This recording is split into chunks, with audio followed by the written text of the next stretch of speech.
The average American household spent $78,535 on consumer expenditures in 2024.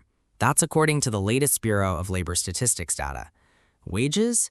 They rose about 3.8% in the same period, while spending climbed faster. Here's the thing.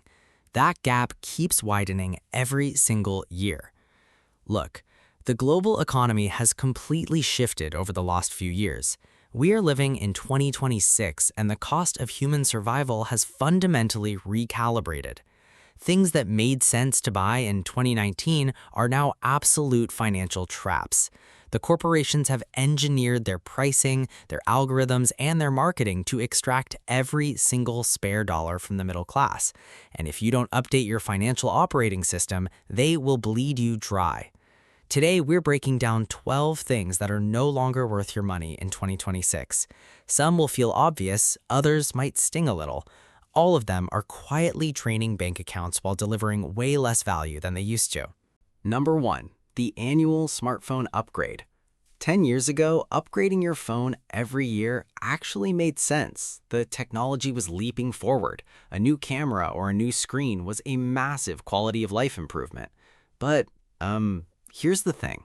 In 2026, smartphones have peaked. The difference between an iPhone 16, 17, and 18 is virtually undetectable to the human eye. It's a slightly faster chip you won't use and a camera lens that is 2% clearer. Yet, people are casually dropping $1,200 every single September or financing it through their carrier for $35 a month forever. Why do smart people do this? It's pure psychology. It's status signaling. Apple has brilliantly turned a utility device into a luxury fashion accessory. You aren't buying technology. You are buying the dopamine hit of opening a new box and showing your peers that you have the newest thing. Let's look at the math. If you keep your phone for 4 years instead of upgrading every year, you save roughly $900 a year. If you take that $900 a year and invest it into the S&P 500 at a 10% return over a decade, you have over $15,000. Are you willing to trade $15,000 of your future wealth just to have the newest color of titanium in your pocket? Stop financing phones. Buy a phone, put a good case on it, and hold it until the battery literally refuses to charge. Number 2. Food delivery apps. DoorDash, Uber Eats, Grubhub. These platforms were amazing in 2020, but the math in 2026 is completely unhinged. When you order a $15 burrito on a delivery app today, here is what happens. They mark up the menu price to $18, they charge a $4 delivery fee, they charge a $3 service and regulatory fee, and then you tip the driver $5. Your $15 burrito just cost you $30. You are paying a 100% markup. The psychological force here is exhaustion. By 6 p.m. on a Thursday, your willpower is completely depleted from a long day at work. Your brain craves high-calorie food and zero effort. The apps know this. They exploit your exhaustion. If you do this just twice a week, you are spending an extra $30 in completely useless fees. That is $1,560 a year, literally set on fire, for the privilege of not driving 10 minutes to pick up your own food. Delete the apps. If you want takeout, go pick it up yourself. The friction of having to drive will naturally cut your takeout spending in half. Number 3. Premium travel credit cards. Here's what most people don't realize. The credit card industry has expertly gamified your ego. Right now, everyone thinks they need a heavy metal card in their wallet that costs $695 a year in annual fees. The banks sell you on the value. They say, oh, you get a $200 airline credit, a $150 Uber credit, and airport lounge access. This is the psychological trap of perceived identity. You are paying $700 a year because you want to feel like a jet-setting VIP. You want the heavy clink when you drop the card on the table at dinner. Let's run the brutal math. After you factor in the credits, which you often forget to use or you end up spending more money just to trigger them, you are still usually in the hole by $200 or $300 a year. And the airport lounges? In 2026, they are so crowded there is a 45-minute wait list just to eat stale cheese cubes. Unless you are traveling 15 times a year for business, you are losing money on premium cards. Downgrade to a no annual fee 2% cashback card and invest the savings. Number 4. Storage units. I call this the junk mortgage. There are more storage facilities in America than McDonald's, Wendy's, and Starbucks combined. You pay $150 a month for a 10 by 10 metal box with a roll-up door. Why? Because you can't bear to part with an old mattress, some boxes of college textbooks, and a broken lamp. The psychological force here is called loss aversion and the endowment effect. We biologically overvalue things simply because we own them. We are terrified of letting go. But look at the numbers. $150 a month is $1,800 a year. You are paying $1,800 a year to house $400 worth of junk that you haven't looked at in 3 years. Over 5 years, you will spend $9,000 to store a mattress you wouldn't buy on Craigslist for $50. Go to your storage unit this weekend, take a picture of everything, put it on Facebook Marketplace. If it doesn't sell in 48 hours, drive it to the dump. Stop paying rent for your garbage. Number 5. Brand new cars. The moment you drive a new car off the lot, it loses roughly 20 to 25% of its value. Average new car price in 2026 is hovering near $49,000. That's $9,800 gone by the time you hit the first stoplight. By the end of year 1, often 25 to 30% total depreciation. Now, finance most of it. You're paying interest on money that's evaporating. Negative equity hits fast. You owe more than it's worth. Here's what most people don't realize. 5-year-old cars sit in the sweet spot. They've already taken the biggest depreciation hit. Modern vehicles easily go 150K to 200K miles with basic maintenance. Buy a reliable used one, drive it 3 to 4 years, sell before major repairs. Your depreciation during ownership is minimal. Compare that to the average new car payment now pushing $767 to $812 per month. That's over $9,200 a year before gas, insurance, and everything else. Buy used with cash or a small loan and redirect that money. Millionaires get this. Most drive Toyotas, Hondas, Fords. Median vehicle price for them around $31K. Transportation is a tool, not a status symbol.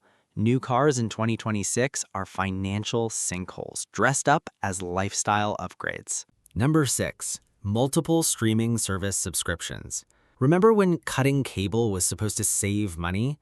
That promise died. Netflix standard plan now around $20 to $27. Disney Plus $14, Hulu $19, Max $16, and so on. Stock the majors and you're over $100 a month, more than old cable for many. Platforms fragment content on purpose. Your favorite show jumps services. They rebuilt the cable bundle, except you pay separately for each piece.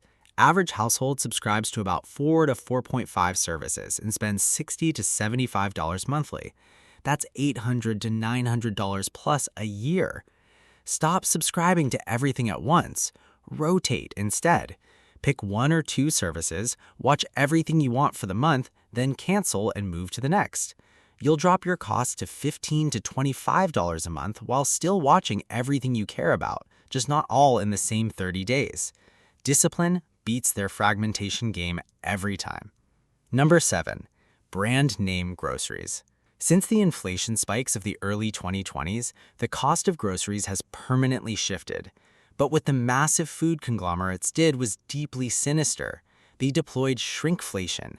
They kept the box of brand-name cereal at $5.99, but they reduced the volume inside the box by 20%. You are paying significantly more per ounce. Why do we keep buying the brand name? Childhood nostalgia and brand loyalty. You think the logo with the cartoon tiger tastes better. But here is a reality check. Store brands like Kirkland at Costco or Good and Gather or Great Value are often manufactured in the exact same factories on the exact same assembly lines as the premium brands. They just slap a different label on the box at the end. You are paying a 40% premium purely for a cardboard logo. Switch your entire pantry to store brands. A family of 4 will easily save $2,500 a year without sacrificing a single drop of nutritional value. Number 8. Smart home appliances. If you go to a home improvement store right now, they will try to sell you a $3,500 refrigerator with a massive Wi-Fi touchscreen on the door that syncs to your phone and tells you when your milk is expiring. Listen to me very closely. Do not buy appliances with computer chips in them. The psychology here is the illusion of efficiency. We love the idea of living in a futuristic, optimized home, but here is the brutal reality. A refrigerator's mechanical compressor will last 15 years. The touchscreen computer bolted to the front of it will be obsolete and stop receiving software updates in 4 years. And when the computer breaks, the entire fridge becomes a brick. You are combining an asset that should last 2 decades with technology that expires in 36 months. Buy a simple, dumb stainless steel refrigerator for $1,200. It keeps things cold. That is its only job. Invest the $2,300 difference. Number 9. Fast fashion. Zara, Shein, H&M, the business model of these companies relies on you feeling socially inadequate every single week. They turn out micro-trends so fast that a shirt is out of style 14 days after it hits the rack. You think to yourself, it's only $20, what a deal. But let's look at the metric of cost per wear. You buy a $20 shirt, it shrinks and falls apart after 2 washes. Your cost per wear is $10. You buy a high-quality, ethically made, classic shirt for $80, it lasts for 5 years and you wear it 60 times. Your cost per wear is $1.33. Fast fashion is mathematically the most expensive clothing you can buy. The psychology of fast fashion is the dopamine hit of the package arriving at your door. You aren't buying clothes, you're buying the thrill of unboxing. Stop buying cheap garbage that ends up in a landfill. Build a classic, minimalist capsule wardrobe. You will look better, your clothes will last longer, and you will save thousands. Number 10. Financial advisors who charge a 1% AUM fee.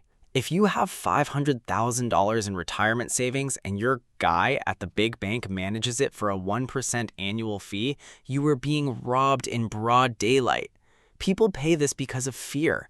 The financial industry uses complex jargon to make you feel like investing is quantum physics.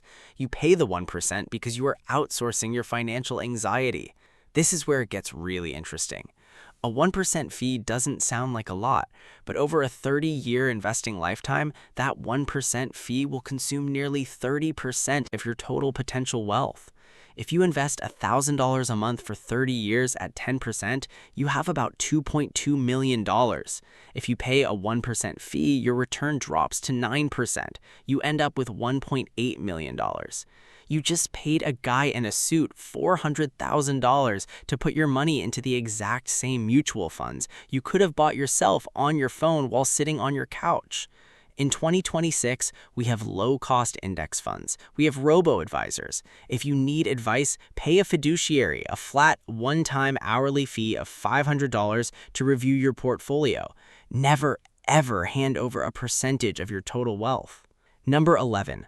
Low-return college degrees. This is highly controversial, but it has to be said. The math of higher education is completely broken. The narrative from 1995 was just get a degree, any degree, and you'll be successful. Today, a private university costs upwards of $60,000 a year. Taking out $120,000 in student loans to get a degree in a field where the median starting salary is $45,000 is mathematically suicidal. You are taking out a 6-figure, non-dischargeable debt mortgage on your brain without doing a return on investment calculation. If you want to be a doctor, a software engineer, or a specialized professional, yes, go to a great school. But if you were going just for the college experience, go to community college for 2 years, transfer to an in-state public school, and graduate with 0 debt. In 2026, employers care about your skills, your portfolio, and your ability to solve problems. They do not care about the name on your $120,000 piece of paper. Number 12. Extended warranties on electronics and appliances. Stores push these hard at checkout because they're extremely profitable for them. A $1,200 TV or laptop, they'll offer a 3 to 5 year extended warranty for another $150 to $300. Sounds smart until you look at the math. Most consumer products don't fail within the extended period, or the repair cost ends up cheaper than the warranty price. Credit cards often already provide purchase protection. Manufacturers' standard warranties cover the early high failure window anyway. The psychological driver? Fear. What if it breaks right after the manufacturer warranty ends?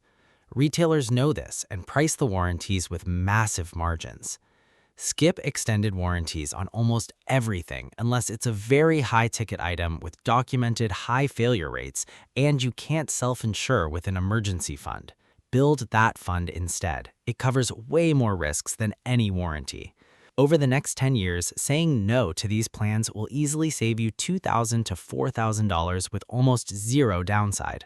Look, the goal of this video isn't to make you miserable. Minimalist finance isn't about sitting in an empty room, eating rice and beans, and never having fun. It is about intentionality. It is about cutting the fat, the waste, and the societal expectations out of your budget so you can pour massive amounts of capital into the things that actually buy your freedom. Money is not meant to buy stuff. Money is meant to buy time. And listen, if you are serious about fixing this, if you want to completely restructure the way money flows into and out of your bank account so that wealth building becomes automatic, you have to understand the core rules. I made a video breaking down the exact psychological and mathematical rules you need to follow to build absolute stability. It's right here on the screen. My name's Matt. Thanks for watching.